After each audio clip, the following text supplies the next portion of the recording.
Greetings in the name of the head creator, Rastafari.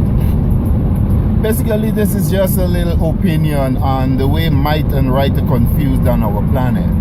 We got some of the most mighty, some of the most powerful nations on our planet, which are currently responsible for enforcing laws and rules and regulations and different policies, human rights, and that sort of stuff. But in reality, and this is the thing, we as a species somehow are much more easy, it's much more simple to convince us by brute force than it is to convince us with facts and reality. So despite the fact that the white man has proven himself to be the most ruthless, the most barbaric, the most evil, the most unscrupulous, the most immoral, the most deceitful, and the most genetically inferior of our species, somehow or the other he is paraded around the globe as the savior, the bringer of all things good, the giver of all things good. Now the African, on the contrary, when we ruled the planet, we built everywhere we went. We left long-standing monuments for the benefit of whatever civilization was there. So you got pyramids in Sudan, pyramids in Egypt, pyramids in South America, pyramids in Mexico. We got Olmec heads in the Ivory Coast. We got Olmec heads in Mexico. So we built stuff, unlike the white man who throughout his roaming on the planet has done nothing but murder. Now, the United Kingdom somehow or the other took it upon themselves. I guess they murdered the most, so they proved themselves to be the most brutal. They decided to divvy up the planet. In so doing, they gave the Gaza, the land of the Palestine, to the Israelis. Now, these so-called Israelis, these Jews, were originally from Scandinavian countries, Germany and these places. But their own murderous hordes, and that's how they are, their own murderous hordes was a good thing to sacrifice some of them to acquire wealth. So Hitler, with the Nazi war machine funded by Europe and North America, murdered a set of Jews, with Jews' permission, of course, because the Khazars and the Ashkenazi Jews are probably the most brutal of our white people, and they're probably the most genetically inferior, because it's got to be a genetic defect to be so evil and deceitful and think it's normal. Looking at the way they murder black people in America, looking at the way they murder people around the world, looking at the way they have encouraged other people to murder black people throughout the world. You got Indians murdering black people in India. You got the Indonesians murdering black people in Papua New Guinea. The Australians were murdering the original black people on the island. The Columbus came and they murdered the black people that they found in North America. They murdered the Indians and the black they found in South America. And throughout their roaming and their ravaging, that's what they've done. So currently, in this chess game, if you may call it, they are trying to build a country out of nothing, basically. So they have given Israel the Gaza, literally, and the Israelis are now building settlements. So you have these bodies like the United Nations and them that are saying that these are violations, and there's actually a committee who said that Israel is practicing apartheid. But because England and America backed Israel, they were forced to withdraw that report for the second time. Now, any Palestinian will tell you that living under occupation for over 50 years, people who are 50 years and younger, that's all they know, being occupied. And being occupied means that Israel, despite being squatters begging us place at one point, now control the entire West Bank and the Gaza. Netanyahu even had the balls to say that the only way there would be peace in the region is if Israel controls everything. Just to show you the level of depravity, the level of entitlement, the level of effing mental sick that the Ashkenazi Jews have and the white man, because England and North America, the United States, back Netanyahu, despite the fact that international regulation says that he is carrying out human rights violations. So there you have the perfect example of where might is being considered synonymous with right, when in fact in our planet, in this day and age, given the current situation under which we live, might is a symbol of evil. The white man's might was derived out of pure evil. He has managed to convince the world that he has contributed everything positive to human existence, and the black man has done nothing but contribute negative, when it is nothing but the contrary. So these are some of the facts that the world needs to face for there to really be world peace. There will never be peace if our world is being ruled and governed on a foundation of falsehood and lies. And having America and England and United Kingdom and these places called the shots is exactly what that signifies. That evil reigns on earth. The white man has never contributed anything positive to human civilization. Nothing positive. Everything they have pirated it from some other culture. One of the cultures that they have pirated and plundered the most is the African. They stole language from us.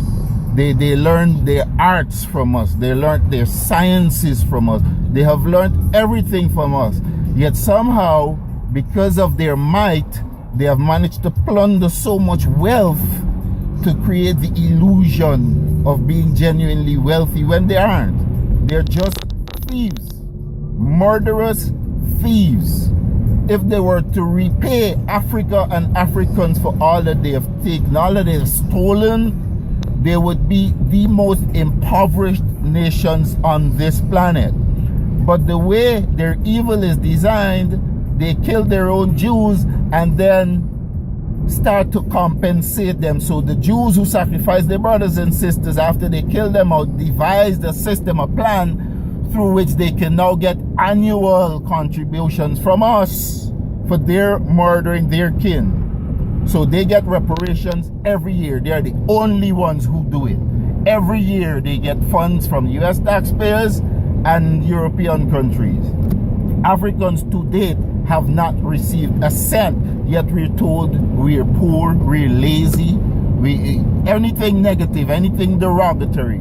Now, in American history, for those who don't know, there have been multiple communities of black development and advancement that have been destroyed by the United States government with federal permission, with federal orders. Things that we as blacks have also funded with our tax money. So they, like they're done to the Jews, their own kin, they're now doing to the blacks in America. So every time we manage to rise, they found a way to destroy us.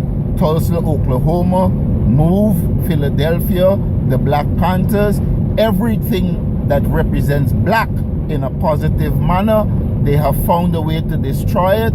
Because also of their monopoly on the media, this has been made very simple, because they've been able to convince the world that all of these organizations were actually aimed at carrying out acts of atrocity against modern society, when in fact it is a lie. The white man and the truth are as compatible as oil and water. Even when they try to tell the truth, even when they lie, they lie. Take Trump, for example. Came out, accused Obama, the black man, trying to bring him down because he's the only black man. He was put in there for a reason. He was put in there specifically to do exactly what he is doing. Reverse the clock, because Obama brought it forward a little for us. A little, just a little. If you really analyze it, Obama was much more beneficial to the white man than he was to the black man, because he bombed African countries for their benefit. He never freed Assata Shakur. He never freed Mumia Jabbar. So Everything he did, in effect, was for their benefit, but they would never see that. The Affordable Care Act benefits more whites than it benefits blacks. They wouldn't see that. They decide to call it Obamacare, and because his name is on it, these demonic crackers decide that they must destroy it. So they want to come up with Trump Care. But they're again exposing their inferiority. Trump Care failed dismally against Obamacare.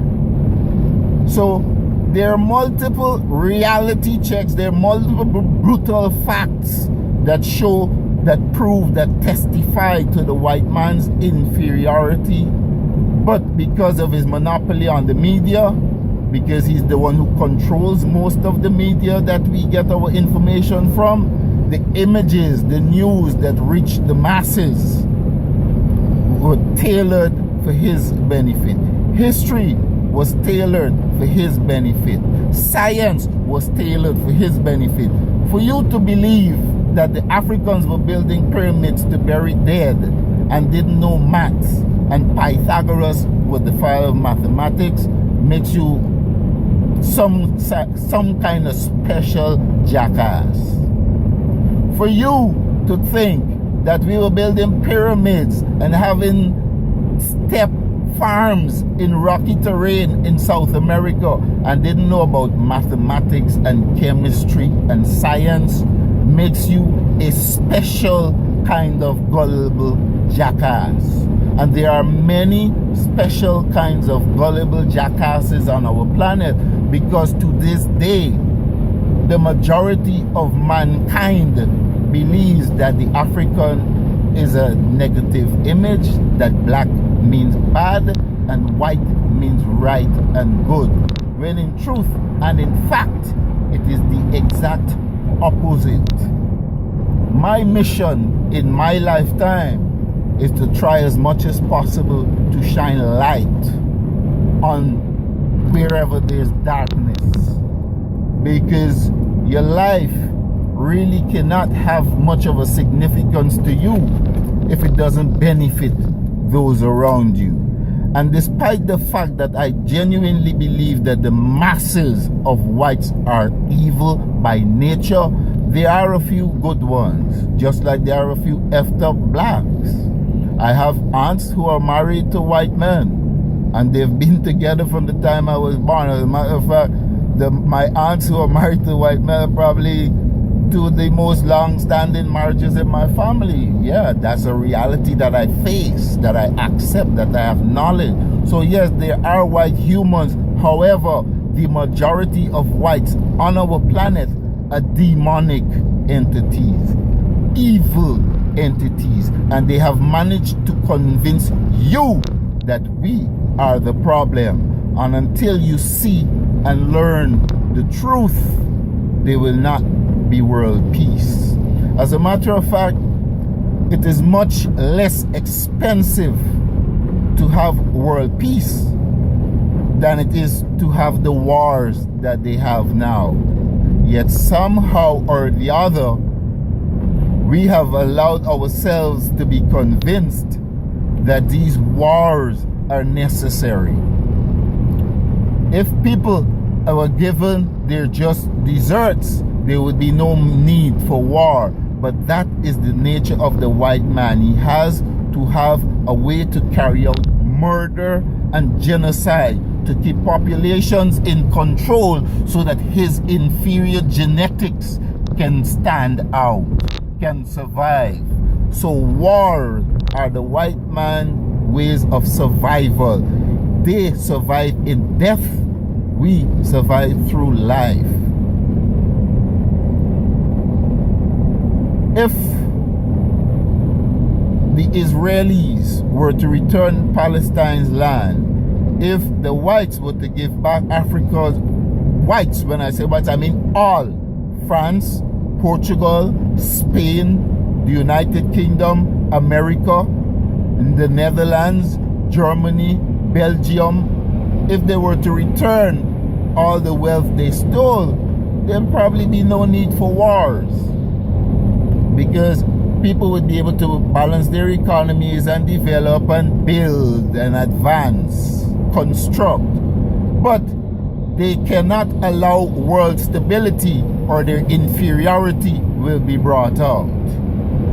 If they allow African and Arab and these other nations that they are constantly bombing to actually develop, then their inferiority will show.